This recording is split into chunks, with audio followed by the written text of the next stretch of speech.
Sit down and shut up. The show is starting.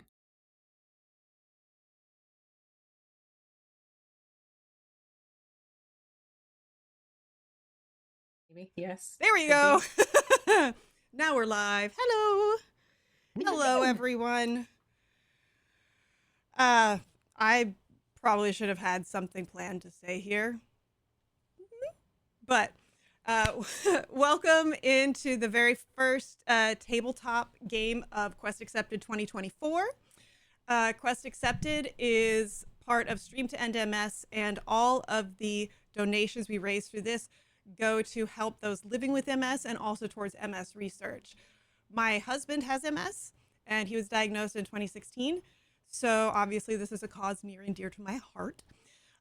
So what I'm going to do is have everybody introduce themselves, and I'm assuming, BB, that you're going to want us to describe ourselves as we get met. So, Absolutely. let's start with V. Hi, everyone. I'm V Muse. I'm going to be your storyteller for this evening for these wonderful players, and I can't wait. Heads up, it's going to be fun. It's going to be chaos. It's going to be very good things. And hopefully you hang out with us for the next couple hours and enjoy yourselves. But definitely, this is a fantastic cause. Also near and dear to my heart because I have a couple of family members who deal with it as well. So every little bit that you donate will be going towards the MS Society, and we'll very much appreciate you. And so let's see, pronouns she, her. I'm going to be playing many characters tonight, so I'm not going to go into details. But BB is basically the one you're going to hear most, and I can't wait to bring you all to BB's place very soon. So I'm going to throw this over. I'm going to go clockwise around the screen. So it looks like we'll go to Tanya, but I think you might be in Sylvester's spot. Did I do that again? Oh, Yes. bugger. All right, well, it's okay. Y'all talk, and I'll keep going. That we'll vamp. We'll absolutely vamp. Vamp, Da, vamp. da, da, da. It's okay. Although Brian probably would not want me to do a decent Brian impression for the whole game, or Sylvester, since I can't be Sylvester. But hi, I'm actually Tanya Cyber-Tier. I'm going to be a pre-Rivals version of Sleaze Historia. Pronouns she, her. I do a lot on the internet. I cause trouble, because why not? And don't have anyone in my family with MS, but I know Justin and Kelly, so always happy to be here and support. Also, if you're in chat and donate, we do have incentives. You can cause a little chaos if you would like to support and help us hit that $1,000 goal. And Obo Lauren has already kicked us off with a couple of advantages for the group. So thanks, Lauren. Oh, good. Lovely. Yay for advantage for hopefully me. Anyway. No. Oh. I think then it's Dan, right? Looks like, yes. It's me. It's you. Hi, everybody. I'm Dan Dillon. I'm going to be playing my regular BB's Place character tonight, Galen, and I am the lead tabletop role-playing game designer at Avantris Entertainment, the folks who bring you the ridiculousness of Chuckles the Space Clown. Oh, no, I don't like that at all.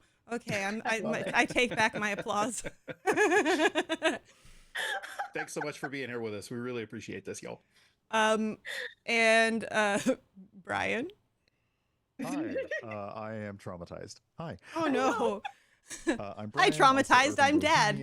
I will be playing Sylvester, who has been to BB's Place before, and you've probably seen me on the internet talking about a lot of random stuff. And happy to be here and support and shake all of y'all's pockets out for charity. So donate, or else. Or else. Okay, and as aforementioned, I am Kelly, known as the Opera Geek, because I am an opera singer who is also a geek, and I'm really bad at coming up with catchy names. So at that point, I think we're just going to turn it over to V to set the scene for us.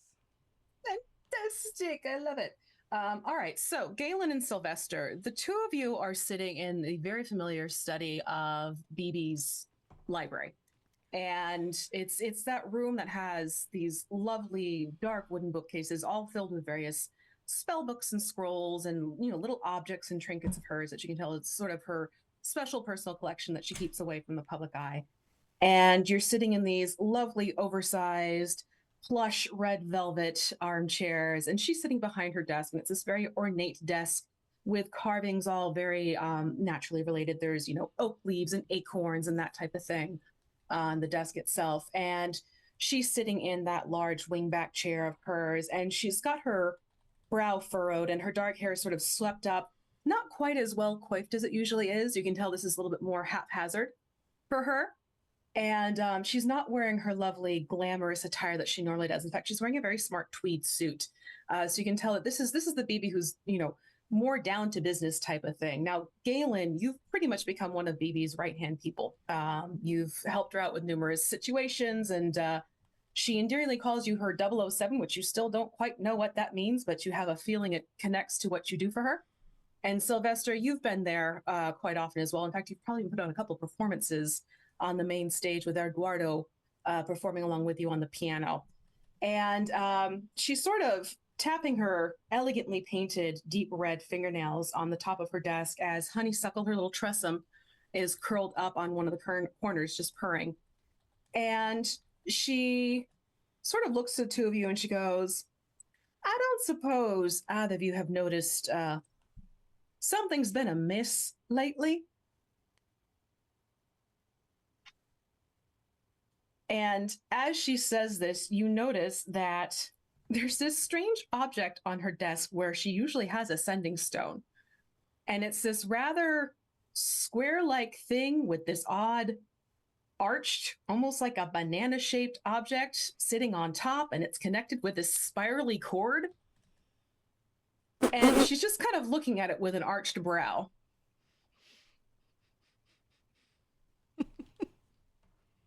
Well, I wasn't going to say anything, but since you brought it up, you are looking a bit harried. Is everything all right? Not exactly. One thing, Evie's gone missing, so Sebastian is in quite a state. And yes, we have looked through her closet. No, she is not in there. And ever since we've noticed that she hasn't been here, things like that, and she points to this strange object on her desk, which is suddenly morphing into yet another shape, except this one's far more ornate. Now it's sort of lifted up on this very elegant cradle, kind of the same concept, but you can tell that it's a fancier version. And she's just kind of saying that she goes, I don't even dare touch this right now because, quite frankly, I don't know what's going on. But this isn't the only thing that's been changing and doing its own little thing on the side. I just thought it was a fancy paperweight. Oh, okay. What, are we assuming perhaps that the changes, to put it delicately, are connected to her disappearance? Or... Well, I'm thinking one might lead to the other because as soon as Sebastian realized that Evie was missing, that's when we noticed that things are starting to go a little bit amiss. And quite frankly, I've closed the place down because the last thing I need is one of our patrons sitting here having a drink and suddenly it turns into arsenic. And so these things are appearing or changing all throughout the place? Things are appearing, things are changing, so far at least, but it's one of those things where I don't like it. And normally this is a very tightly run ship and things are not allowed in or out without my permission. However, this, I'm assuming, is supposed to be my usual sending stone to speak to my sisters, but now it's this thing. And as she says it, it suddenly turns into like a classic 80s wall phone. And you can actually see the cord like trailing down and underneath the desk. And she like huffs in perplexed anger almost. Why does the tether have to be that long? Ridiculous. Where's it I have no idea why there even needs to be one. Should we do a quick description of our characters? Yes. So, Galen, what do you look like as you're sort of taking in this scene of this constantly shifting object? Sure. Galen is a fire genasi man. He has charcoal black skin that currently it's just kind of flat and dusky looking, but if he gets agitated, you might see some fiery sort of coal-like glow happen underneath it. His eyes are black with yellow, kind of burning, slightly glowy pupils. His hair is yellow and red and orange, sort of looks coppery, but also sort of shimmers like fire. He is wearing a red, yellow pinstriped zoot suit with a hat cocked jauntily to one side, with a black band around it and a black pocket square. And he has a martini glass, half drunk, being sort of lazily swirled in his left hand. Fantastic. And Sylvester, what's today's attire? Sylvester is a crystal gem dragonborn. So generally, just scales are constantly catching the light and just a little scintillating here, sometimes casting a rainbow if he's really like paying attention to always being well lit. And today it's because things are weird and he hasn't actually been working. He's wearing his simple, his normal like traveling tunic, which is sort of like a black sleeveless leather vest and sort of like a cigarette pants with a skirt around them at the bottom, with kind of like a rainbow inlay down this side. And now looking over and kind of realizing Galen, like, does Galen normally dress like this or is this different? Oh yeah. Yeah, that's Okay. pretty standard. Okay, because otherwise Sylvester was afraid that they were going to have to change. All right. No, you heard tell he used to dress much differently, but ever since he arrived at BB's place, it's kind of adopted as his signature look. No further comment. Fantastic. Okay, so as this strange objects keep shifting around, both Galen and Sylvester realize that there's this sudden weight in their laps. I'd like you each to roll me a percentile and let me know what you get. I have a 62. Okay. And what did Sylvester get? 81. Which, what was that again? 81. 81. Okay. So for Galen, and y'all, I'm about to pop something into the chat for you all to access because we're pulling magic items from the Vault of Magic from Cobalt Press because I'm sorry, that is a lot of fun. Okay. So for Galen, you find this rather interesting staff in your lap. And it's sort of rumbling and crackling all at the same time. You just suddenly were bestowed a staff of thunder and lightning. Okay. And then for Sylvester, you realize that what you're looking down at is rather disturbing and off-putting. In fact, you almost wonder if this is a mistake, if this was something that maybe should have gone into either the kitchen or into Tamrin's lab, because you're suddenly the owner of a pickled aboleth brain. Huh. I am looking that up because that sounds disturbing. It does sound disturbing. And Phoebe sort of takes in the fact that the two of you are now in possession of these strange objects. And she sort of huffs in annoyance. And yet, even more things keep appearing. Again, this is why I'm thinking this is something to do with Evie, because you know how her closet is just this collection of random little things that she finds. But now these things are appearing all over the place. Except she's nowhere to be found. Galen immediately picked it up and started futzing with it, and it shocks him when he touches it. And then he realizes what's going on, and he kind of pauses and says, well, it doesn't look like there's any harm in touching them. All right. I don't think I want to touch it. Do you want me to get Sebastian to take that off your hands? I just, maybe just like a jar, I think, or something sealable just to. Well, yeah, one moment. And she'll push herself back from the desk, and you see her walk over to this little cupboard. and she's, tussling through the objects, and she comes out with this rather large, clear jar. For those to do? Perfect. Great. Yeah. Why don't you take this? I just looked up how big an aboleth is. Okay. Yeah. We're just going to, there's, We'll say it's like there's scaled to there's a little size. dripping and a little like shoving. It's magical. Thank you. Just, Oh, God. Little squishing sound, squelching. Lovely. Mhm. Fantastic. So Phoebe just sort of is running her hands sort of like this through her hair, like she's trying to calm herself down and rub her temples at the same time. So needless to say that I'm going to need you two to help out with this. And I've invited a couple more to join us. Now, I feel a little badly that they're coming at an off time, but they have fantastic reputations, and I'm hoping that their talents will be of service. And as she says this, we're going to fade to black, and we're going to shift over to Celise.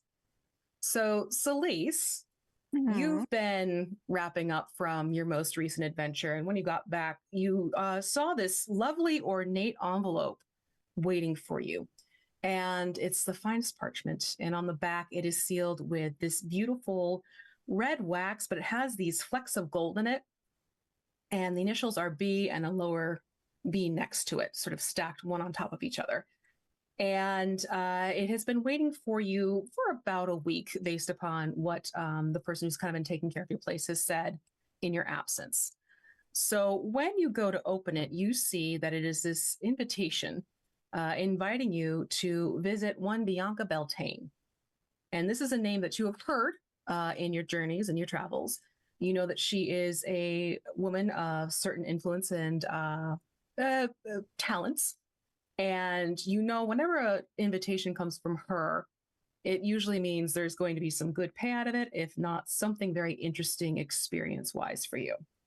So as you start to read through this invitation once more, the words start to actually blur and fade away once you finish reading each one. And when you get down to the bottom, the last thing you see is the name Bianca Beltane that sort of glows in this flourish.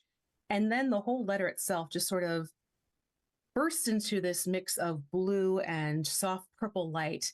And you suddenly feel yourself free floating in midair. And it's one of those sensations where you're very much feeling the air on your skin. You can hear your breath. You can sense that you're in this type of motion, but you can't really see anything around you. And then suddenly, just as soon as this happened, you feel solid ground beneath your feet. And as your eyes adjust to the lighting, you blink and you see this beautiful home. It's 3 stories tall. There's this wraparound porch around the front. It's got it's a yellow home with green shutters that go from ceiling to floor with the windows and white accent trim. And there are these beautiful grand double doors at the top of these stairs. And there's also this old willow tree that's or birch tree rather, this old birch tree that's set up next to it as well. And you hear crickets calling and birds singing and everything like that. It's almost like it's a very nice summer day, which isn't exactly what you were used to. So before we get into what happens next, what does Celise look like at this point, and where was she just transferred from? Celise just transferred from the small home she had built after some adventuring. She's a few years into being a paladin, but she's also picked up a few other tricks, a couple darker tricks to deal with, shall we say, places that she normally wouldn't go. So she's got a little bit of blood hunter expertise at this point. And Celise is a tall, muscular, dark-skinned Black woman. Her locks are pulled back in a French braid. Not so much gray in them at this point. She's wearing a long black leather duster, and besides her sword and shield, she's got like kind of a band of flasks across the front for her kind of blood hunter alchemy things. And she's got grayish green eyes. And she's just very world weary, even at this point in her life. And if someone is a keen observer, they'll notice a chain around her neck and what is clearly some kind of wedding or betrothal ring that is there if you care to look for it. Fantastic. And Celise, you realize that you're still holding that letter in your hand. but its text has shifted from the invitation itself to just a simple phrase in front of you. And it says, "You got pretty eyes." That's a flirty little piece of parchment. And as you look at the one hand, you realize your other hand is suddenly holding something. So I'd like you to roll me a percentile die for your magic item. Okay. Let's see what you get. That is a 16. A 16. Yes. Okay, so with that 16, you are going to get. You realize your hand is holding this long staff as well, and it's got this humming sound, less like someone humming a song and more like bees in a hive, as you just got a staff of swarming insects. Cool, I think. Okay, can I control the insects? I think once you have the staff, yes, this is something that you can use and have fun with. Oh, I'm going to be such a menace. There you go. So you're basically at the bottom of the stairs that go up to these two double doors, and you can kind of tell this is the way you need to keep moving forward. Do you go up to the top of the stairs, or you kind of take more of the lay of the land before you go in? Okay. I just kind of look around, I've got the staff, I'm kind of holding it loosely. So if at need, I could drop it and grab my sword, which I'm much more comfortable with. Mm-hmm. Is the door locked? It's definitely closed. You probably want to either try the handle or give it a knock. I'm going to take the end of the staff and just gently push at the door to see what happens. Okay, so as you push at the doors sort of give slightly, just like any standard double door would, but they don't move. However, you notice that there's this tall, or at the upper portion of the door, there's this sort of like panel-esque section to the top of the doors, and you see it slide open. And suddenly looking at a pair of very bright and sharp yellow gold eyes that sort of look at you, and you can see like these furrowed, fluffy black eyebrows right on top, and you hear a voice says, "What's the password?" You have pretty eyes. Thank you, so do you. And you hear this audible click of locks opening up. As it swings open, you see this very tall, orcish gentleman standing there in a very sharp-looking outfit, not exactly something you're used to seeing.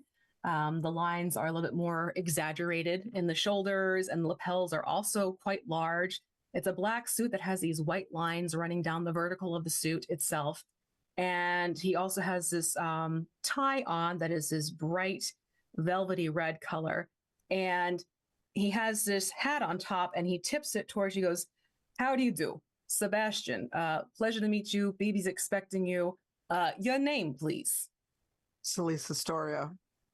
Yes. And he pulls his clipboard out from behind him and he checks it off.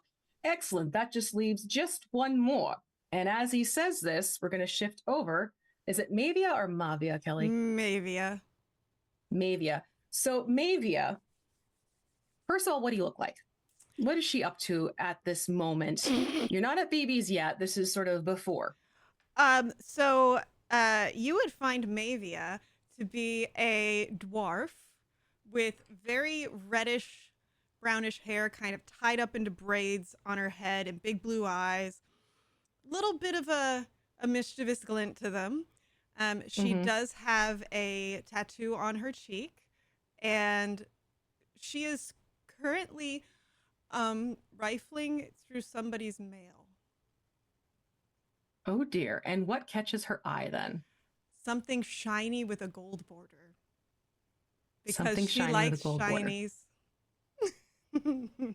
Yep. So her eyes fall onto what looks like a very fancy dinner invitation. It has some gold filigree around the corners of the envelope. And again, there's that same seal that I just described for Celeste, the red wax with glints of gold flecked in it with the letters B and B interlocked into it. What does Mavia do? Mavia kind of looks this way and kind of looks that way and takes out her dagger and just kind of real softly opens up the wax seal, trying not to break it so that she can heat it up and reseal it. Okay. So give me a either sleight of hand. Yeah, no, actually, give me a straight up sleight of hand check on that one. Let's see how you do. If you'll be able to seal this back up when you're done. Let us see here. That's a 13. I have a +9 and I got a 13. Got a 13? Damn. So with that 13, it is just a wax seal. You're luckily able to sort of slide it open enough. It does kind of catch slightly as you're halfway through and you feel that catch in your throat and your heart sort of beat a little faster because you're like, oh, wait, this might not go as according to plan. But then suddenly it just finishes gliding through and you're able to open up this invitation. And a similar thing will start happening for you. You read through this note. You see who it's addressed to, and you get to the bottom, you see the name Bianca Beltane. And as soon as you get to that last name, the letter itself sort of flashes into these bright colors of red and black. And you find yourself sort of floating in midair. Oh, and you can kind of tell that it's like you're not where you were before. And when your feet hit solid ground, you feel your eyes adjusting and you see this beautiful 3-story home, wraparound porch, green shuttered windows, and everything like that. And the door is open and there are 2 people standing there and they're kind of looking at you, slightly confused at your appearance for Celise. But Sebastian is sort of furrowing his brows like 1 minute. And you find yourself standing there at the base of the stairs and you hear this gentleman's voice. Excuse me, can I help you? Yes, you may help me, absolutely. By telling me where I am so that I can proceed the other direction. Uh-huh. Are you trying to persuade him that you're just stopping by, or what's your intent here? It's more of a trying to put up a front that, you know, I'm very comfortable in this and I know, you know. Gotcha. Yeah. Okay, so give me a performance check to Sebastian's perception. Okie dokie. Come on, Sebastian. Don't make it sad for me. 25. 25. Okay, so Sebastian kind of nods his head, and Celise, you see he looks to you kind of, not like he's nervous, but he's kind of like, this isn't what he was anticipating, and he's looking at this list, and he goes, if you, miss or ma'am, which do you prefer? Oh, Miss is fine. Miss is fine. Yeah. Okay, Miss, could I get a name, please? She stands there with the deer in the headlights look and tries to recall everything that was in the letter that she read. And then kind of puts 2 and 2 together and realizes where she had been. Mm-hmm. Miss Fenris. Okay, there we go. That's okay. That makes some sense. And you see him check the name off, and he says, well, why don't you come on in. BB is expecting, well, the both of you. So we don't want to keep her waiting.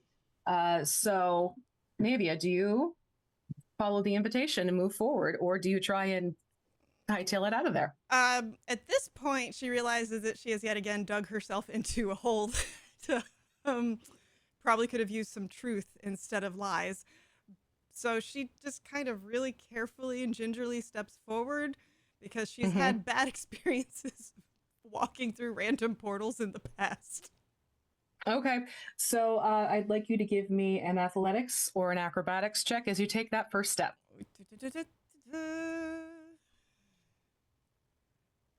14? Okay. Had you gotten a 15, you would have cleared that. Good. But as you take that first step onto the stairs, everyone starts hearing this very piercing alarm going through the entirety of BB's place. And the lights all seem to instantly dim, and it's almost like a spotlight is put directly on Mavia. Mavia, you also notice that this birch that is right next to the house is suddenly starting to loom over you, and you see one of the branches pulling back as if it's ready to strike you. So let's get into some quick initiative here. as maybe as stolen invitation entrance has activated the security drill, if you will, at BB's place. On that note, as soon as the alarm goes off, Galen is up and heading for the stairs. I was just about to transition to Galen and Sylvester in BB's study. As soon as the three of you hear that, BB will pretty much say, and very unlike her, she'll go, "Oh shit." And you can tell she is very much at this point had enough. And she starts making her way down the stairs as the two of you, I'm sure, follow suit towards the front door. So if you all want to roll initiative, that would be lovely. And let me know what you got as I take care of the... You got a 7? Yeah. 17, because this version of Celise apparently has a -1 on initiative. Oh, no. I don't know how. Okay, Galen. 21. And Sylvester. 15. Oh, I have 2 S's. I have to do my little trick here. Okay, and then the birch tree is going to go right after Sylvester with a 12, and then Mavia is a 7. Okay, so as you all rush down the stairs, Galen, you'll be the first to see over Sebastian's broad shoulders as he kind of turns to look at you. The bitchy birch has been activated, and you know if this is something that has happened, usually not a good thing for whoever is outside. And you see, sure enough, it's got its branches pulled up. It is starting to shake with agitation as it's about ready to swing. Since you are first up in initiative, what do you decide to do? Do you help this individual who you see standing at the bottom of the stairs and give them the benefit of the doubt? Do you try to intercede? What would you like to do at this point? So do I have the authority to call off the birch? You can certainly give that a try. You can do a, let's see here, persuasion. Yeah, we can try. I'm not love every god minute of awful. it. Better if you have to speak with plants. Sure don't. Okay. So as Galen sort of sprints down the stairs, by the time he gets down to the ground floor to see what's going on, he has pulled a sort of matte black but pearl handled revolver out from somewhere amongst his suit, and the staff has disappeared. So he kind of spins that around and it settles into his palm as he takes in the scene, and he holds up his empty hand toward the tree and says, "Whoa, whoa, whoa, whoa, whoa. Hold on now. Let's use our words for a minute." It's a tree. Okay. So give me your persuasion and I'm gonna see what the tree gets. Sure. Okay. Ouch. Another 17, so that's 21. Okay, I got a 15. So you see the bitchy birch just sort of it's almost like it turns towards you, Galen, and you see like the arm sort of raised up and it's kind of shaking like it's thinking about it. So it's not that it goes to move forward, but you've kind of given it pause. So that means the next person to go after Galen, unless there's anything else Galen would like to do. I'll just say real quick to the dwarf that this tree seems like it wants to drive into the ground like a tent peg. It's gonna be time for you to start talking, and I hope you have something encouraging to say. Otherwise, the birch is gonna have far less than words for you. What would you like me to say? What would you like me to say? Because I can say a lot of things. I'm very good at saying a lot of things. That's a very nice outfit you have on. Can I see your gun? You might see more of it than you want to if you don't tell me why you're here. Oh, I got this letter. And she waves vaguely the envelope in the air. So Okay. I assume that I can infer what's going on since the security system went off. Yes. Right. Yes. You stole someone else's invitation. That's why all of this is happening. I object very strongly to the use of the word stole. I think that mischaracterizes what I was doing when I was simply helping Inquisitor Fenris organize his mail. Celise, you're watching this exchange play out between these two individuals. You can tell that Sebastian is utterly perplexed as to what next step should be. What would you like to add to this conversation initiative, if you will? Because The tree is not done attacking. It is just not attacking right now. Well, can I try to persuade the tree to stand down? Sure. If you want to talk to the tree, you can certainly try talking to the tree. That's just going to be, would it be a charisma or just roll persuasion? Roll persuasion for me. Unless, again, if you have speak with plants, then that's a whole different ball game. But it's persuasion of Brian, that face. Alas, no, but I have a +5 to persuasion. Okay. That is a 24. Okay, so it got a 12. Okay. So what do you say? What do you say to this tree that convinces it to stand down at this point? I can't believe me of all people saying this. Just it was an accident that the alarm went off. No one's doing anything. Just let's all stay calm. And I'm sure that this dwarf has a reason for pilfering whoever this Fenris's invitation. But we don't yet need to go to violence. And if we do need to go to violence, it looks like Galen is strapped up. Sylvester's a dragonborn. And I've got a staff and a sword. So if we have to throw down, we can. But let's try for once to talk it out. And you see the tree sort of, it starts like swaying as if it was like in a lovely summer breeze. And the branch that has pulled up, it actually brings itself down. And it goes in this sweeping motion, maybe purposely over your head to make it seem like it's about to strike you. But then it extends itself out to you, Celise, as if to like shake in accord that, okay, we're good. I don't know how I'm shaking a tree's hand, but sure. It's like you get like a tip of the branch type of thing, and it's just like diggly type of thing. Yeah, I shake, we're good. But I do kind of tap the hilt of my sword to go, now if things go sideways, I'm with you. Should we have to throw down? And the branches sort of like shake almost as if it was laughing. So, Celise, with that roll, you have managed to appease the bitchy birch, and it is not going to wallop Mavia standing there at the top of the stairs. And as she sees this all play out, you hear BB just sort of muttering under her breath, "This is not exactly what I was planning on. This is the last thing I need today, but fine, so be it." Celise, thank you so much for taking care of the birch. It tends to be a little bit quick to act, so I appreciate your assistance. By the way, welcome. I am BB. I'm the one who sent you the invitation. In the meantime, who the hell are you? And she turns and pivots directly in front of you, Mavia, as she is saying this and she is walking down the stairs. I'm the mailman. No, you're not. The mail fell into my pocket. No, it didn't.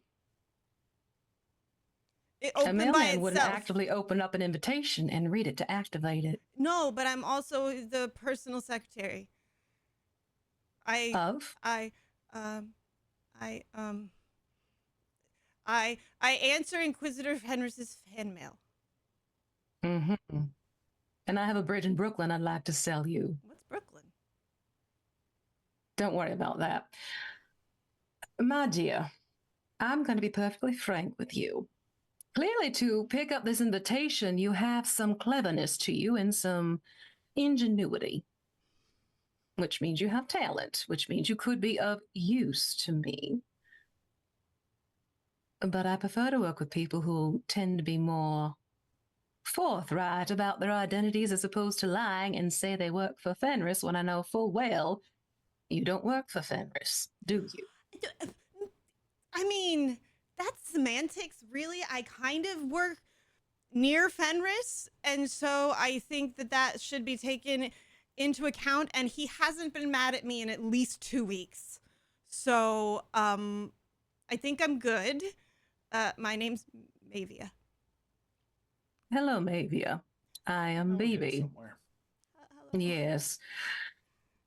All right. In order to continue this conversation, you're going to need to come in. And she snaps her fingers, and suddenly the lights go back on in the place. And Mavia, you realize you're no longer prevented from stepping up on that first step. You can now move forward. But as you move forward, you suddenly feel this intense weight in your satchel or your bag or whatever it is. I need you to Whoever's roll bag me- I have. yeah, whoever bag you put to use for your own self. I need you to roll me 4 percentile die because someone gifted you 4 random magic items. So let's see what you get from the vault magic. 1. First is a 5 because it's me. Okay. Second. So with So go ahead. okay, with that 5, you're getting a potion of supreme healing. Okay, I'm good with that. I can do that. Okay. I should probably also have had something to take notes, but that's standard Kelly right there. But yeah.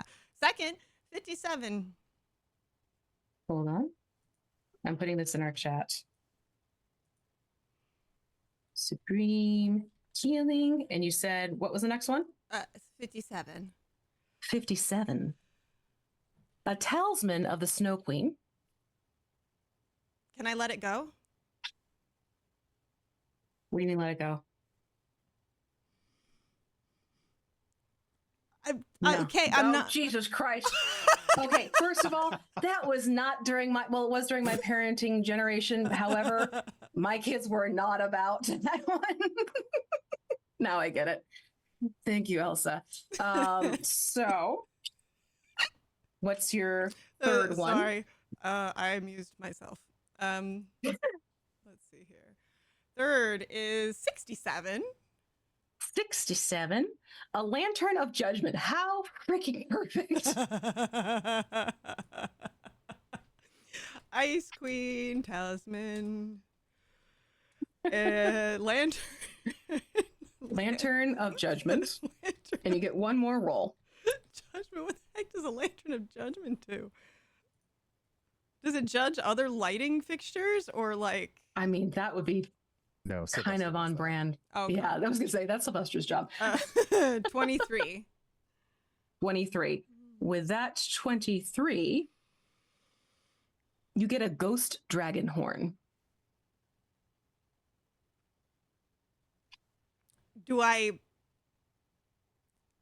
Is it, what kind of horn is this? Is it invisible because it's a ghost or do I see it? You can see it. It's just, this is a random object that has just shown up for you. And as you're pulling these pieces out, you hear Phoebe just sort of let out this exasperated sigh. And clearly, it's spreading. And she looks to Sylvester and Galen and sort of like puffs in agitation towards the numerous objects that have just showed up for Mavia. Celeste, by any chance, did you find yourself in ownership of something new when you arrived? Yeah, and I just pull out the staff. I think it calls bugs or something. Right, because in Louisiana, that's exactly what we need is more bugs. Yeah, I didn't choose this thing. I'd rather It just showed not. up. You know, I'm more comfortable with my steel and board. Yeah, it just kind of appeared when I got here. Great. Well, how about y'all follow me into Evie's closet, and if there's anything you'd like to code check, you are more than welcome to leave it there. But I can better explain why I've called 3 of you here intentionally, and we'll call this a well, I don't want to say trial by fire. Fire's not my nature, but Wouldn't be the first internship. time. It's definitely, internship. I can do that one. I was an intern we'll call it an once internship. with All right. a duchess whose name is Montiato, and I was the best intern she ever had. A deception check on that one. For deception It's check, gonna and be one of everyone, if those. yeah, All right. anyone who wants to, do Boy. deception check on that one, or 22. perception check on 22. Okay. I don't even know if Josephine's a duchess. I don't know what she is. Can I just do an intimidation on me? If you want to, you could. Yes, Celeste, if you want to kind of like loom over Mavia Oh. just to kind of get her, or Mavia to get her to You don't even need to Hopefully. roll for that because I'm also feeling Tanya's intimidation from across IRL the country. intimidation check. Yeah. So I forgot I get a advantage on that because of all the blood hunter stuff. oh good. Ooh. But it does not beat your 22. Mm-hmm. Well, I guess the question is, does a dirty 20, what does that do for intimidation? Is that a question for me or for what Kelli rolled? For Uh, you. Because Kelli got it for me. Yeah. 22, it would need to be higher than what Kelli's roll for deception would be in that case. So I So it look wasn't a natural? menacing. It was not a natural 20, sadly. I'm just glad I have advantage because one of them was a nat one. Oh, geez. Yeah, I don't want to see what chaos maybe it would cause with that. you know what? I'm getting the feeling that maybe I should start my internship right now by being extremely helpful. Can I carry all of your magic items? No. I This think staff is maybe taller just- than you. Maybe let's just let's just bring the mood down a little bit. We're here for a job. You're here. I guess we'll call it on the job training, and maybe we should just head to the closet, which is something I never thought I would say again. Me neither. Strange times. Okay. So is this closet going to do the same thing as your invitation? Head to Evie's closet, which sounds like it might be a store for unmentionables, but it's actually just a closet. Oh, okay. Because when I opened the parchment, it just brought me here, so that was a little weird. That's how I normally bring my guests here for safer travels and not to ask them to travel too far on their own. I found it's the most convenient way to get them here. Oh, so you basically you cover my travel. I love that. Yes. Not sure most Room, people would be board, able and to find travel the place. expenses are all taken care of. Oh, do I get a per diem? Actually, you do. Oh, nice. Is there food? Why don't we? Perks are good. That's part of the lodging, yes. Callan will be happy to cook up something for you a little bit later, but right now let's discuss our terms and the agreement and what it is that I need your help with. And she's basically sauntering into the establishment itself. And Sebastian, you hear him closing the doors behind you. And you basically walk up to what looks like a reception desk at like a classic old 1920s hotel type of situation. And you see BB sort of walk around one side of it and goes to this door that is behind it. And she opens it up and she motions for you all to follow her in. And as you walk into this closet, you realize that this is one of those situations where even though it looks like this small closet on the outside, this thing is huge on the inside. All right. It has lots of space. There's various shelves and cupboards and armoires holding a variety of different things. And you actually see BB sort of lean over and look quizzically down at the ground. She goes, I know for a fact this wasn't here, as she goes to pick up an alabaster salt shaker, which is another one of those random magic items that I just rolled, that she's just kind of looking at this. She goes, I'm getting really tired of playing pick up sticks with random little items that just keep popping up. Anyways, and she sets it on one of the cupboards next to her. She'll look at you all. Mavia, do you find yourself temptation is tempted? strong. Sylvester just locks eyes with Mavia. Give it like 5 minutes. And You just got her here. hand that was like creeping up just kind of creeps back down. That's a really nice staff you have. It's got a knob on the end. I know a song about that. I'm not a wizard. Don't worry about it. Oh. Okay. Okay, I'm ready to pay attention to class now. God, I hope so. Long story short, the woman who normally takes care of the reception desk in this particular closet, Evie, has gone missing. It's been a little less than a day, but ever since she's gone missing, things like that, and she points to the salt shaker, and then she points to the various objects you've all suddenly found yourself in ownership of, have started appearing along with other things sort of changing their appearances in how they look, like that. And she points over to a book that's sitting on a table, and you see the book shifts from a finely bound linen covered book into something that is more of a rustic leather bound with vellum pages, and it goes to a scroll, and it's just kind of going through the different permutations of what a piece of writing would look like throughout the ages have started happening ever since she has disappeared. I am concerned this young woman who you actually might get along with famously, maybe, now that I'm thinking about it. Oh, that could be a dangerous combination. That's very rare. Yeah. Well, I need your help finding Evie, because I think if we can find Evie, we can figure out what's going on here. Last she was seen was in this closet itself.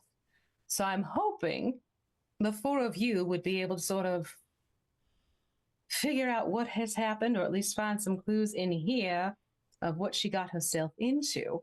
Now, mind you, I have a finder's fee, if you will, if you're successful in making sure that Evie gets here safely. For those of you who are hired on in full, you will get 100 gold pieces. For those of you on the internship level, that'll be 50. Any questions? Is it negotiable?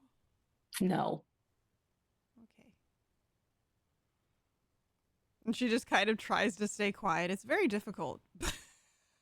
She tries to She stay said quiet. Evie's been gone since yesterday.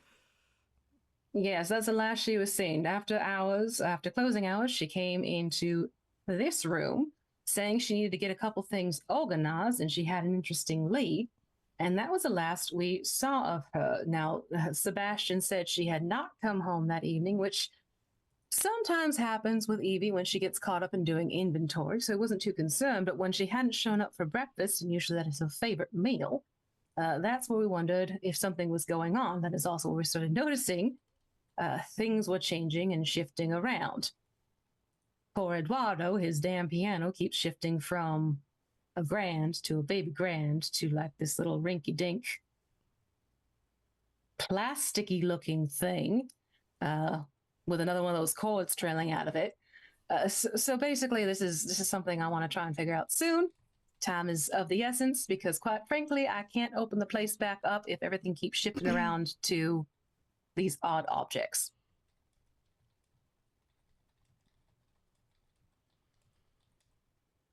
Is there Sorry, go ahead. Go ahead, Tanya.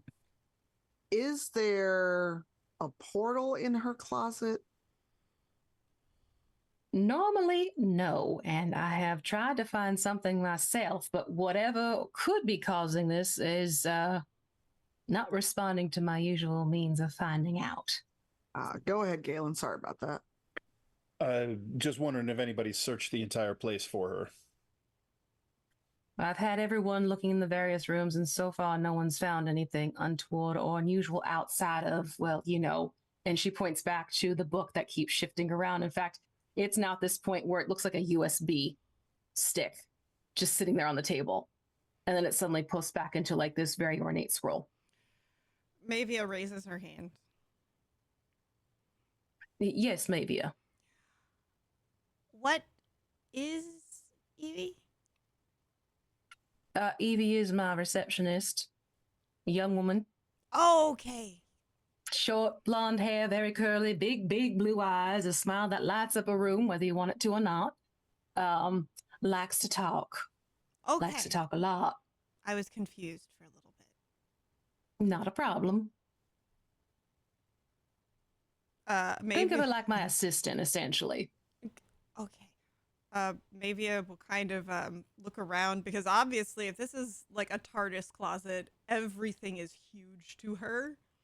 Mm-hmm. And the urge to explore is very strong. So she puts both her hands in the pockets of her doublet and just sits there. Really sitting on her hands to keep herself from pickpocketing. I mean, I know Edie's excellent at hospitality, but do her skills extend to this sort of whatever this is? No, I mean, she's been training with me and she's learned a few spells of her own, yes. But let's just say that if she's suddenly able to do this, she has some explaining to do.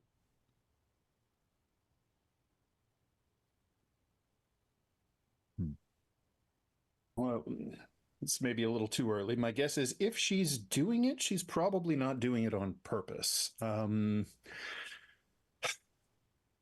the whole closet been searched? I mean, I know it's pretty extensive in here. Not the entirety of itself. No, we haven't been able to get through the whole thing. In fact, I've only just been able, the first 3 sections of it have been taken care of, and so far nothing has been found that seems to be the source point, if you will. But as you know, Evie has collected, as she glances over at Mavia again, a good number of things over the years. So each section is taking us hours of time. So tell you what, how about I leave the 4 of you in here? Here is her inventory book, and she hands it to you, Sylvester. So you can cross-reference and see if there's anything that pops up that isn't necessarily on her usual list of things. And It's a Kindle. oh God, yes, it's shifting around. It goes from like just, a ledger to a yellow note, like legal notepad, to yes, like a Kindle type of thing, to one of those scan bars. So it keeps like warping itself around too. Obviously do with it what you can when it's useful. And I'm sorry, I need to go and check and make sure that Sebastian is fine and that the birch is fully standing down. I'll check back with all of you in a little while. Are you all good while I go and take care of this?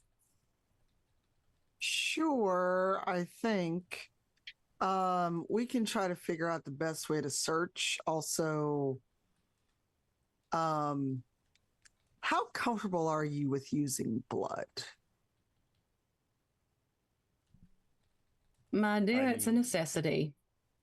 I'm just checking. Some people are squeamish about it. I've got some skills that might utilize the sanguine arts. I'm really good at analyzing blood.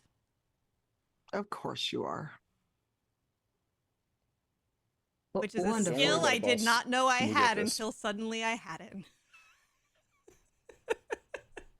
Well, then I will leave you all to however it is you decide to proceed. And in the meantime, I'll check back with you. And on that note, we're going to take a short 10-minute break so we can all get up and move and grab a little drink. And when we come back, we're going to see what happens to this crew who are basically in this very large closet of holding, if you will, trying to figure out what the reason is for all of these odd shenanigans that have started up at BB's place. So sit tight, everyone. Make sure you also get something to drink, that you move around. Check out the donation link that just came up from Chatbot in the chat if you would like to donate. Remember, we have some really cool things going on here. We already have a variety of magic items thanks to all of you donating. And I believe we have some players with advantage happening as well. So don't forget to use those. And when we come back, we'll update you if there's any new donations that came in with some fun things. And we'll see you all in a little bit. All right.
Sit down and shut up. The show is starting.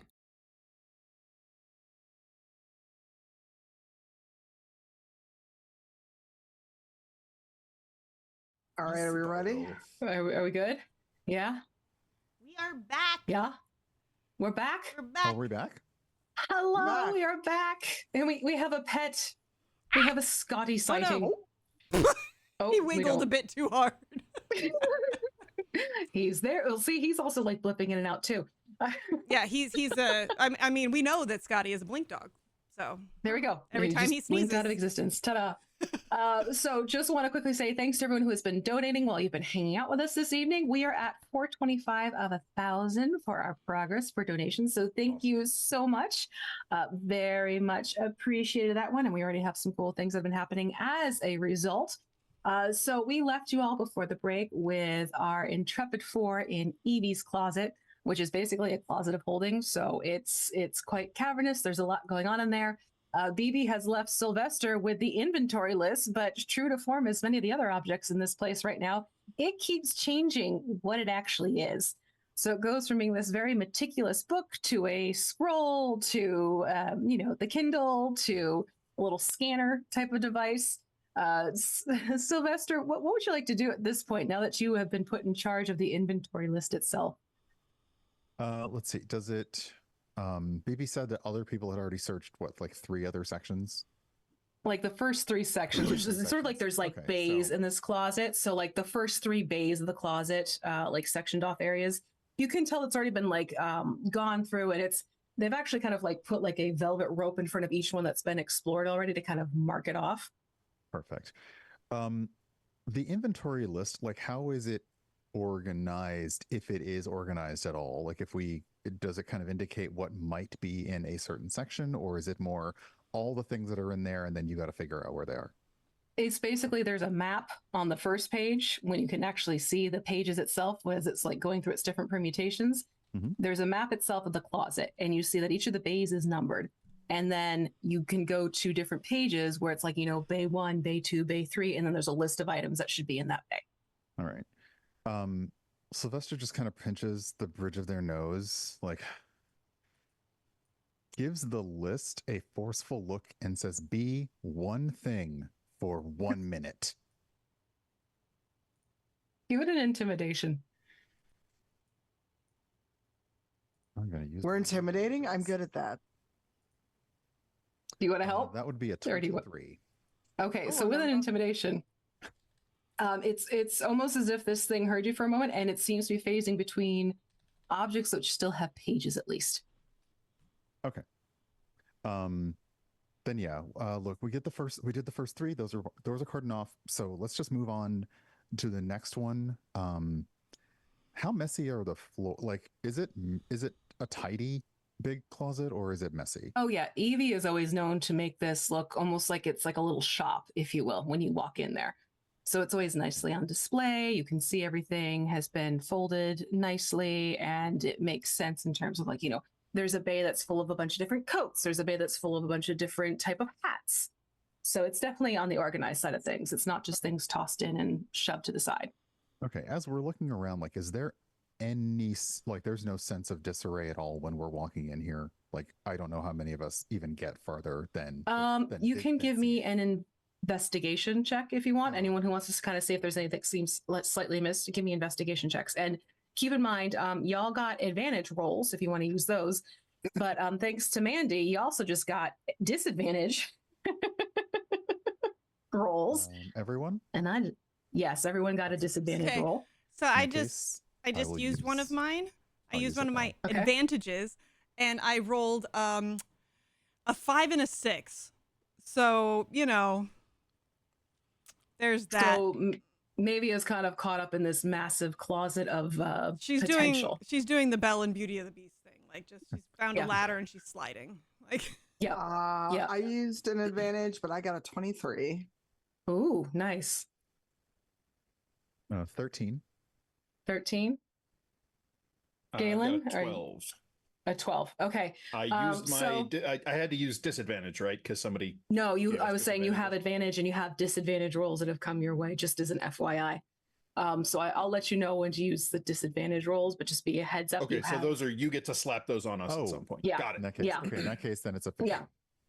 Okay. Well, So then, fortunately, I rolled 2 10s, so I still have a 12. okay. So for everyone who got under a 15, the closet just looks nicely organized. You can't really pick up anything too untoward. If you got a 15 and above, you will notice that there is this bay that's about 4 bays down from the last 3 that have been explored. You see that there is this little bit of a cape that's sort of sticking out beyond the others. Sort of like, normally they're all kind of like smoothed down and kept evenly organized. This one sort of like is kicked out, almost as if someone had taken the cape and then quickly shoved it back into the closet spot. A cape. A cape. Mm-hmm. Huh. That's not like her.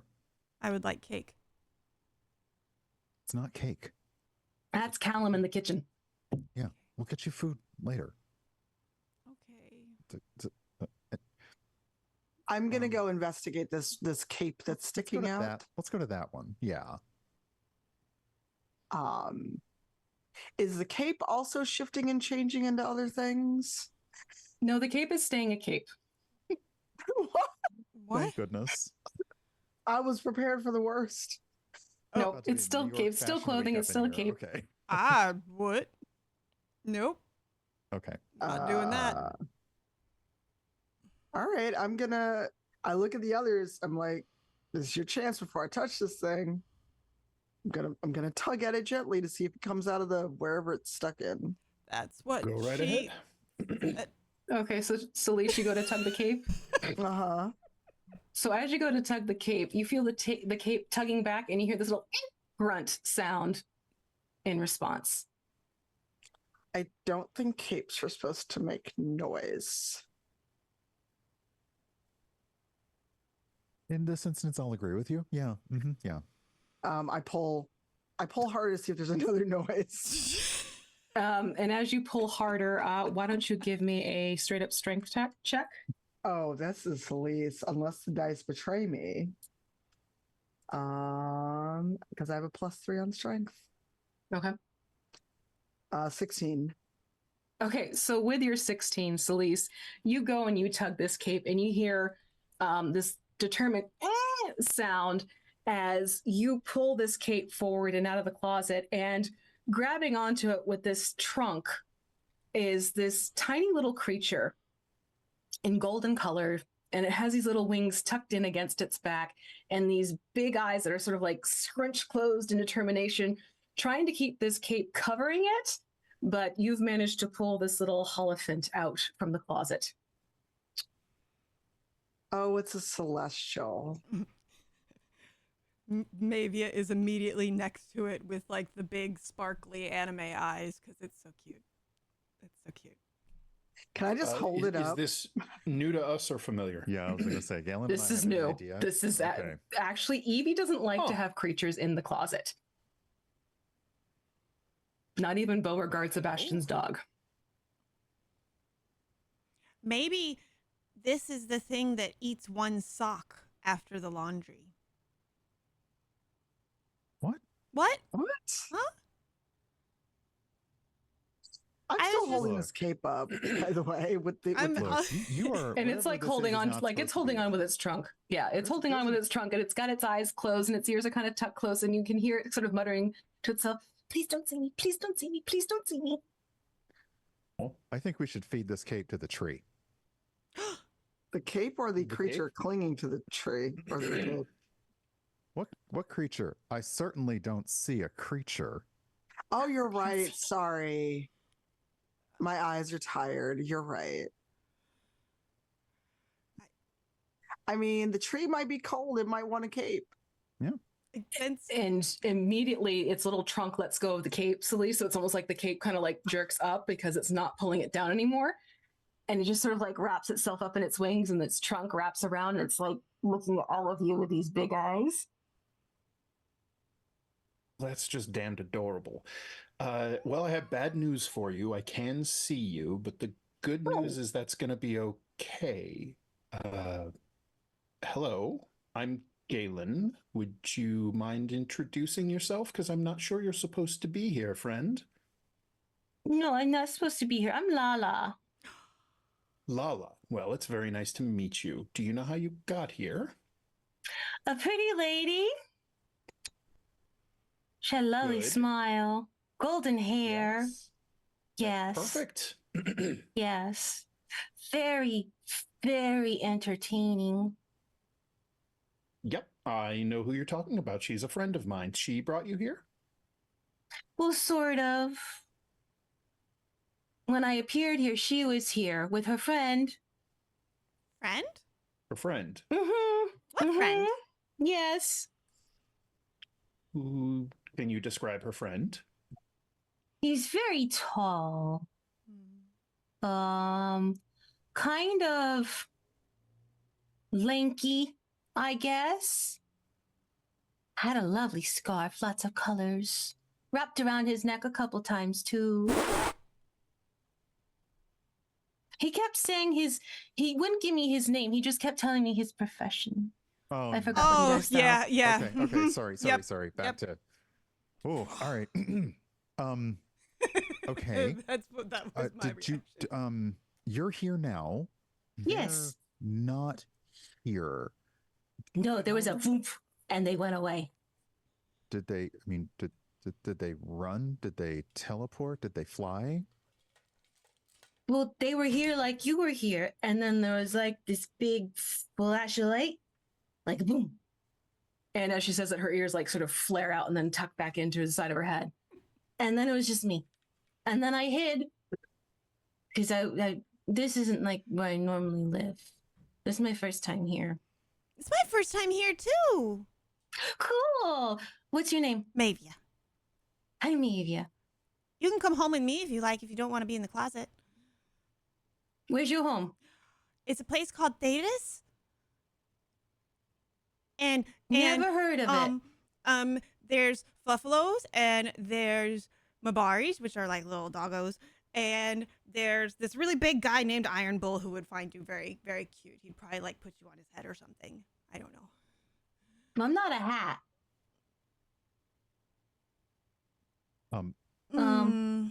Okay, I'm Sylvester. This is Gail. Hi, Sylvester. Celise. Hi, Kim. Hi, Mavia. Celise. Yes. Did the pretty lady and her lanky tall friend say when they would be back? They say. Well, they were talking about needing to fix it, and he was holding this thing and he was shaking it and he was saying it wasn't working properly because something was wrong with like here. Something was interrupting it, interfering it, something like that. Okay.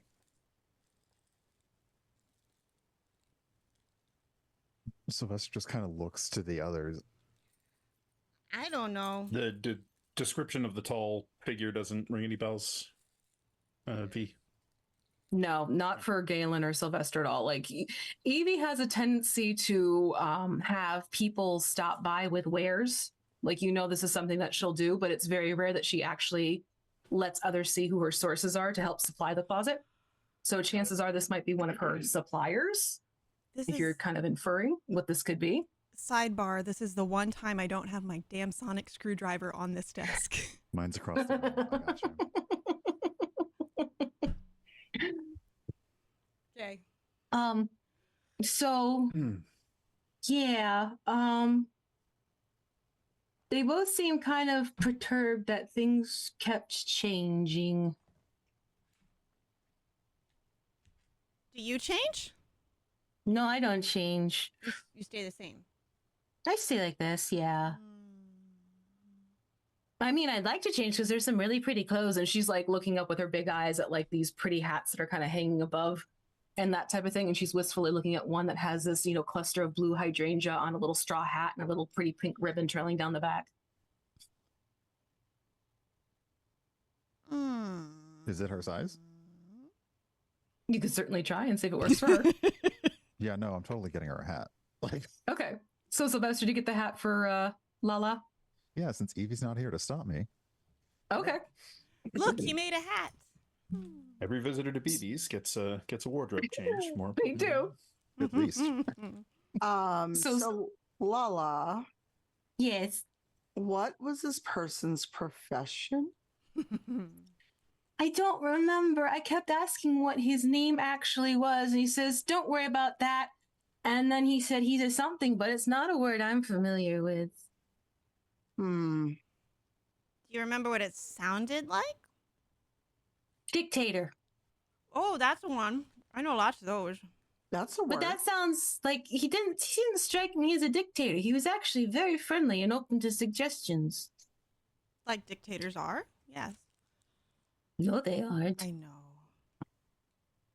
So They like things just so. Right, so they were trying to fix something because something was interfering with it, probably whatever's happening right now, and maybe whatever brought you here. Well, Yeah. maybe I would like to make some kind. Should I tell you what I'm trying to figure out, and you can tell me what I should roll? Sure. I'm basically trying to figure out if this closet is a modified like bag of holding kind of thing. Yeah, it pretty much is. Warden It's Kanan's basically magnificent it's armoire. Yeah. Yeah. So It's maybe a similar thread to like a bag of holding, but it's been applied to a closet essentially. So maybe it's just kind of thinking, just like, well, if we're in a magic item, it might not work if it is a magic item. Possible, but I'm If he was trying to fix something that was magic. so things are still fluctuating in here, right? In the closet. Almost at a more alarming rate than that the was rest going of to be my BBs. next question. Like, is there a noticeable gradient between how many or how fast things are changing? It's almost like you snap your fingers and things are changing around you, and it's not just a couple things here and there. It's, Okay. there is like a suit of armor that is shifting into various degrees of types of armor. So taking some time and kind of walking the galleries, can we try and kind of use that like a trail to follow where it's getting more intense? You absolutely could. Yeah. While we're doing It's- that, can I do an Arcana check? Sure. I get advantage on it. Hopefully that works out in my favor. Mm-hmm. Oh, this is totally thrown off poor Celeste. That was only an 8. It was, and you already used your advantage roll, right? I get advantage on it because of Blood Hunter. Okay. Anyway, so Okay. All right. So with the 8, you unfortunately, like, you can't really sort of pick up what could be the cause of this. It's definitely something funky to do with the magic nature of what's probably gone into this closet, but you can't really source what it could be or tap into it any further than that. All Evie right. said Evie's been studying with her. Maybe she's been tapping into wild magic. Well, this way Have looks that like kind of it's more sheen to it, pronounced. yeah. Let's see if we can find the source. Mavia would like to make an investigation check to see if she can see any like hints of passage, like possibly disturbances in other clothings or Okay. anything So like why that. don't you give me an investigation check, please? 16. 16. With the 16, you can see that as you get further down in the closet, you're noticing that the other bays, unlike the ones that were further up towards the entrance, there's like, how you're asking if the cape was changing, the cape wasn't changing, but when you go to different bays, more of the collections are starting to shift and change into different time periods of what that item would be. So this looks like it's some kind of rubber band effect. Like it's not going at the same rate. This is making my head hurt. You both This sounds look like math. I don't do math. Well, it looks like it's happening more quickly this way, so I'm feeling like the source is probably down there. Let's go see if we can't track it down. all right, let's go. I could always Cool. take a few objects to see if I can study them and see what's going on. I'm gonna say no to that. I'm just a no. No. Okay. I was just offering to help. Do you want me to come too? Yes. Of course. Oh, of course. You're our Sure. friend. Can I hold someone's hand? Do you mind? No. And so Mavia would reach out and take one of the elephant's hands, and she just looks absolutely in seventh heaven. So what Lala would do is like wrap her little That's trunk where around your Lala's from. hand, Yeah. and she'll like trot happily next to you. Like she's like, oh, I have someone like I have a friend now. This is good. I was in the closet all alone. It was very weird, and there've been very odd sounds happening this entire time. Huh? What sounds? Like popping sounds, and then some skittering sounds every so often. Ooh. Like spiders? No, I mean, unless it's like a really big spider. I was afraid you were gonna say that. Mm. Mm. That happens sometimes around here. Well, don't worry, Big because spiders? We More are- like cupcakes with spider legs, that sort of thing. But yes, we're all very, very, very strong adventurers, and you're safe with us. Okay. I trust you. You seem like a trustworthy individual. and she looks up at you, and ears kind of like flap back and forth happily. I am, in fact, the world's most trustworthy individual. I thought So and like she'll squeeze your hand with her little trunk. And Mavia, being the courageous adventurer that she is, will definitely be in the middle of the marching order, not in the front. Okay. So as you all start making your way towards the back portion of the closet, I'd like you all to give me a perception check, please. ooh, 18. Oh, nice. 21. Even better. I will burn that unwanted disadvantage from Mandy. Thanks, Mandy.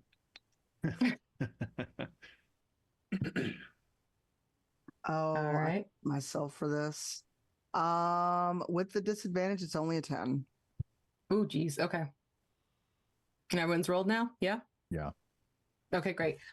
So the three of you, because I think it was only Celise that got lower than a 12, yeah? Mhm.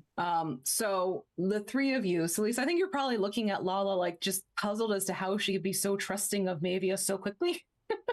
Yeah. You're kind of like pause for thought, like, honey, that's a little bit too open and trusting.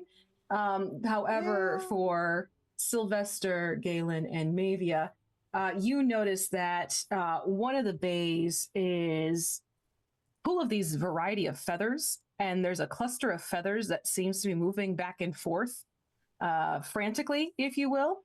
And it's a good amount of feathers too. And it's probably about 30 feet away from you.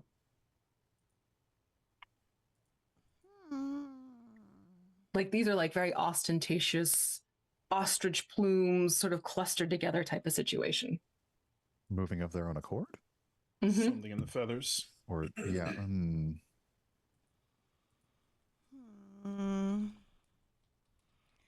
I think that the person with the gun should go check that out. Galen's already on his way, Good. and he doesn't draw his gun. He snaps his hand, and there's a little burst of sparks, and a rapier Okay. appears in his hand. Okay. So Galen, what would you like to do as you are beelining I'm it gonna towards go the forward feather and cluster? sort of use the tip of the blade to reach out and push some of the feathers aside and see if I can see if there's something lurking within it. So as you push these feathers, you hear a distinct and this long sinuous neck with this very egg-like head and long beak suddenly emerge out of the rest of the feathers, and you are staring face to face, or rather beak to face, with an ostrich. Fantastic.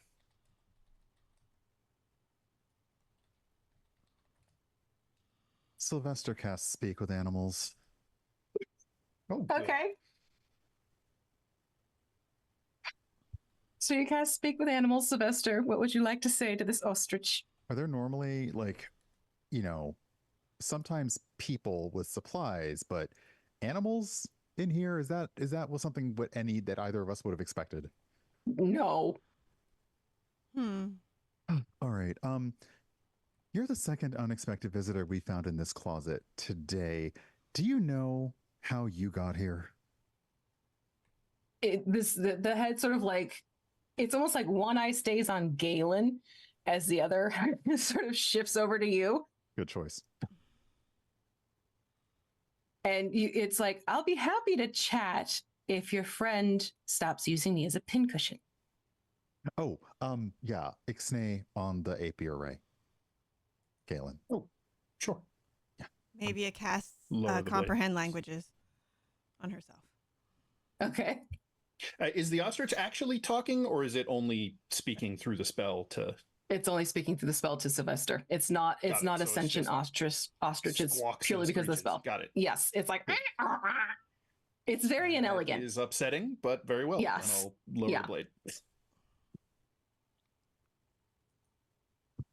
Friends here, we're just trying to figure out the situation. I'm sorry that we threatened you, but we weren't expecting to find anyone here. So, again, so that we can help you, do you know how you got here? No, the last thing I recall was being on the nice open plain and about to get myself some yummy treats. And suddenly I heard a popping sound and I was here. And I tried to leave through the exit. However, the exit itself just led to an even bigger room.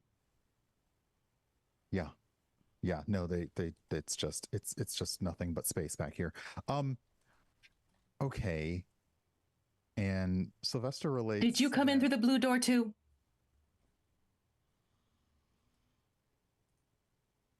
Hold on a second. Sylvester relates a bit of like ostrich plane appeared here, popping sound, and also I think it's the first living thing that we've seen that perhaps popped in here, so that's already weird. The ostrich says something about a blue door. Blue door in here. Does that ring any bells? The door that leads into the closet is a beautiful mahogany door, like rich dark wood color. I'm going to ask the ostrich if it can take us to the blue door. Do you remember where the blue door was? Can you take us there? She sort of like fluffs her feathers out and nods and starts trotting down the closet area where it starts to get a little bit darker. And again, the bays are starting to like shift even faster as this ostrich makes its way down. Allons-y. Are we following the bird? I like the bird. It has a pretty tail. Following the bird, I think. Definitely Following the bird. Not the You think the bird weirdest will let me have thing one of I've its ever feathers? followed, to be honest with you. Oh, say again. I said it's not the weirdest thing I've ever followed, to be honest with you. I will ask the ostrich if you can have one of her feathers. Thank you. It's just so pretty and fluffy. True. Yeah, I'm gonna haul ass after the ostrich because they go fast. Like They do, and it's like briskly walking. So it's basically it's walking away from what is the normal entrance of the closet. To be clear, Yeah. as it starts going towards the back portion of the closet. In fact, this is deeper into the closet than anyone has really been in. Like this is sort of where Evie sort of does her intake before shifting it to the forward banks, where she has guests come in to pick out the normal, treat yourself to something type of thing that she loves to do. So as you get towards the back of this area, it's a little bit more dimly lit. And you see the ostrich sort of stop at this shadowed area, and you hear this distinct, like almost like glass-like sound as it taps its beak against the surface. This here, she'll say to Sylvester. Maybe it already has comprehend languages on. Does this door have any writing on it? Mm-hmm. What does the writing say? Telephone. Police. What's a telephone? No idea. No Okay. idea. What's Confirming to- police? confirming to the ostrich. So this is the blue door. Mm-hmm. Also, can Lala have one of your feathers? Who's Lala? Lala's the Mavia points at Lala. Holophant. Wings, big, gorgeous eyes, cute. The usher sort of like waggles its butt and a feather falls through and nods her head. There you go. Lovely. Size of the ostrich feather as compared to Lala, but you know. It's practically as big as Lala is, quite frankly, because Lala is tiny. Somehow Sylvester manages to get it standing completely straight up out of the straw hat. Which actually makes her easier to find now. It's sort of like when you tie a balloon to like a little kid, toddler type of thing. Yeah. So, go ahead, Sylvester. No, you please. Is there anything weird about the blue door other than these words we don't know? Well, it's not actually a blue door. It is actually this rectangular tall object made of metal and glass. Oh. Mavia is going to kind of circle around it to see if she can see any handle or anything that would look like it could open. Okay, give me an investigation check then.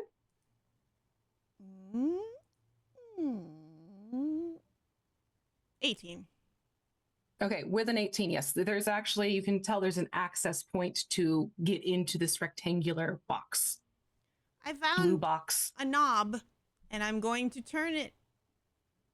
If I die, tell everybody I was a hero. No. We only just met you, so Fair that's enough. probably not going to happen, honey. I'm a paladin. I'm not lying for you. So Mavia very carefully turns the knob and pushes the door in and kind of... It doesn't open. No? Oh, it's that's actually right. locked. Key. This is... Wait! Mavia might actually have something for this. Was I actually thinking ahead for once? Aren't you a rogue? I have knock.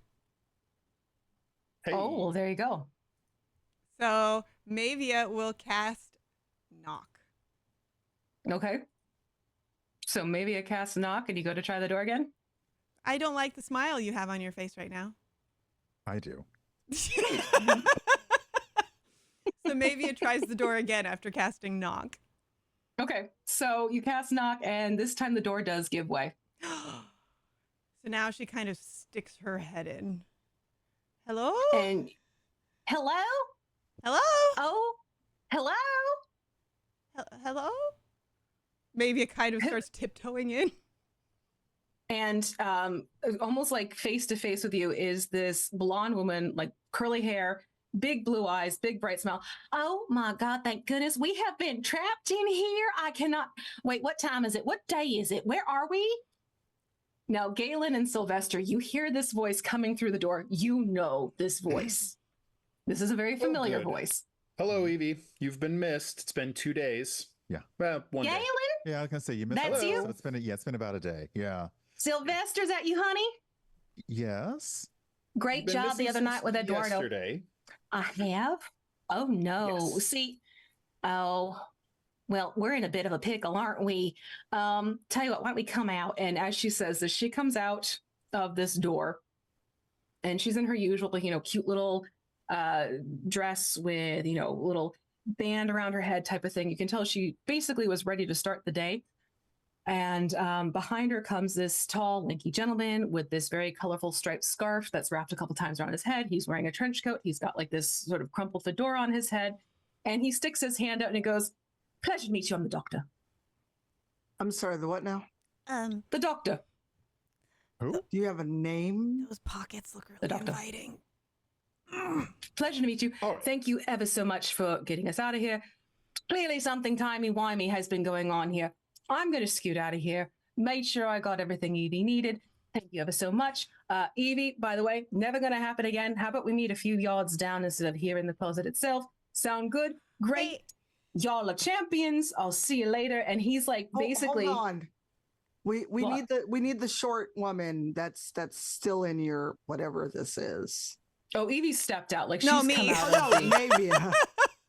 I stepped into the maybe not. TARDIS. Maybe it went in. You probably So, don't want her. like, he's basically like trying to shove the door closed while pushing Mavia out and Lulu at the same time. Like, he's like basically like, I've had enough. I need to get out of here. So at that point, does a 25 sleight of hand let me get something out of his pockets?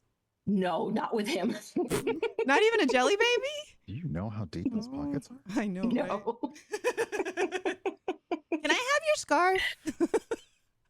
And that's the last thing he hears as he shuts the door, Mavia, and pushes you out type of situation. Like it's like one quick motion. And sure enough, as soon as that door closes, you hear this whirring sound. And suddenly there's another popping sound. And the odd rectangular blue box is no longer in the closet. Whoosh, And you realize that suddenly whoosh. everything stops shifting.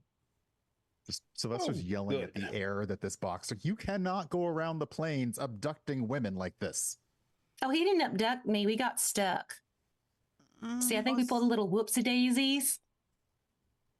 That doesn't seem like it was playing nicely with the closet. Well, yeah, you know how sometimes if you take like a bag of holding and a handy haversack and you put one into the other, it's a big bad thing. And you just hear Mhm. Mavia from somewhere down closer to the floor than everybody else just yell, I knew it! You Good knew call. what? The bag in the bag. Yeah, basically, don't put a TARDIS in a closet of holding, is what I've learned. Oh, is that what that's called? That's what he's been calling it this whole time. So yeah, I guess that's what it's called. But Sounds yeah, like- that's not something I'm going to recommend doing ever again. What is police? I have no idea. Well, you know, like they take care of things like law enforcement type of thing. We don't like the police. Can we go? Well, I'm sure you can go. Is Lala still here? Lala is actually still holding on to Mavia, You know what? Okay. and the ostrich is still there too. Oh boy. Found Evie, made 2 new friends. Things are stopped. That sounds like we should let's go check in. probably, yeah. Tell your new tall friend there. They might want to follow us. Oh, he's already left. Oh, no, I think he Like- means the ostrich.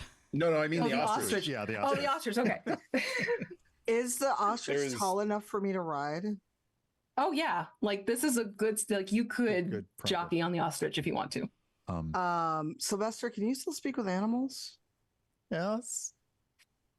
What Can did you you think was ask going to our happen? birdie friend if they'd be okay with me hitching a ride? Are you okay? Hi, can my friend ride you? I feel as though I might be imposing to the ostrich. Mhm. You were already so kind in supplying one of your feathers, but my friend truly admires your flanks and haunches and would wonder if it would be okay if she rode you to the exit as we showed you the way out of here. Legs and haunches. It depends. Does she have any grubs? I'm sorry, what? They wanna I've know got if the you had any staff. grubs. I've got the staff. A A grub is bug an insect, staff. right? Yes. It is All a right, I larval use insect. I use the Oh. staff and conjure some grubs for our new ostrich buddy.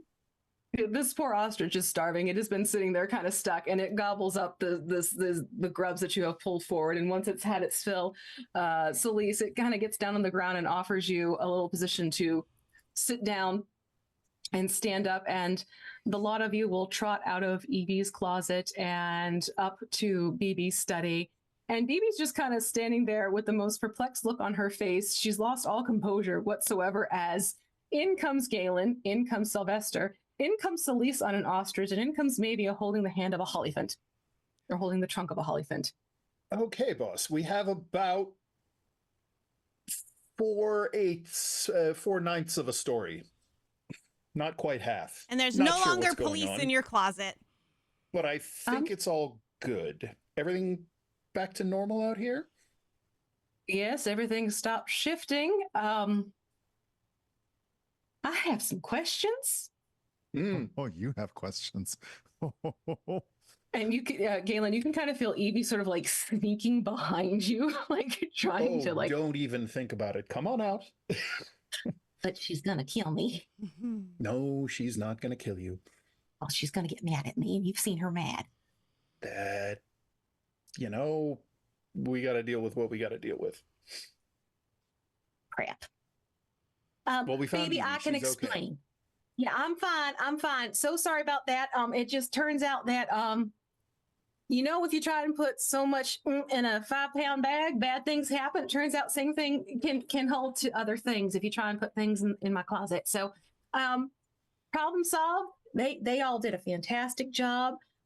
Totally normal, nothing to worry about. And she's like backing towards the door, and you see like her hand like reach for the knob as she's trying to open up behind her. And Bibi's face like sort of goes from looking exacerbated to furious, and she goes, "Ladies and gentlemen, I need a moment with my assistant. How about y'all head down to the bar and I'll be sure that Mickey gets you all your favorite drinks and Callum cooks up your favorite dishes. What do you say?" Sure. Sounds perfect. Can you also write a letter to Fenris saying that I did a good job and I totally shouldn't be punished? Let me handle one wayward assistant at a time. Thank you very much. Okay. And so as you all leave Bibi's personal study, it's not that she's yelling at Evie, but you very much hear the tones of a very disappointed mother to her child type of conversation happening. And you'll make your way downstairs, and sure enough, there is this gorgeous, sleek bar. You see Mickey, this very sharp-looking woman standing behind it, and she's already pouring the drinks as if she knew exactly what you're going to order ahead of time. And she stacks them all up in front of you. And basically, we're going to wrap this up with the four of you sitting around the bar, sharing stories, and then Maevia, you'll feel a little tap on your shoulder at one point, and as you turn around, Fenris is glaring down at you and says quickly, I can "How about explain. the rest of my mail?" Oh, And the that's rest we're of going it to was end Bill's. it for this evening. Nice. Everything else that I left was Bill's. Okay. Wow. Right. So I'm going to do, we had, not counting an anonymous donation, because obviously I can't award something to an anonymous donation. Right. I am going to do random number generator. We had 8 different donations. So we're going to do fantastic. that. And before we start our outros, I'm going to, if everybody will humor me, tell you about how the money gets spent with the MS Society. Absolutely. So we go in like tiers. So for every $250, somebody is provided an MS navigator, which will help them after initial diagnosis with finding a doctor, navigating the insurance. And as someone who did not have that, trust me, that is an invaluable service. $500 will help sponsor a graduate student to work in an MS lab for 20 hours a week for a semester to help research. $750 provides respite care, not just to the person with MS, but to their caregivers. $1,000 is my favorite because it provides a car modification so that people with MS can still drive. Oh, wow. And $5,000 is a full month of support for a research fellow that is looking to build their career entirely on researching MS. So your donations are all incredibly helpful. And the random number generator has picked, I can check, Lauren. Oh, cool. Congratulations, Obo Lauren. I broke my computer screen. Oh no. Okay, there we go. Oh, no. Uh-oh.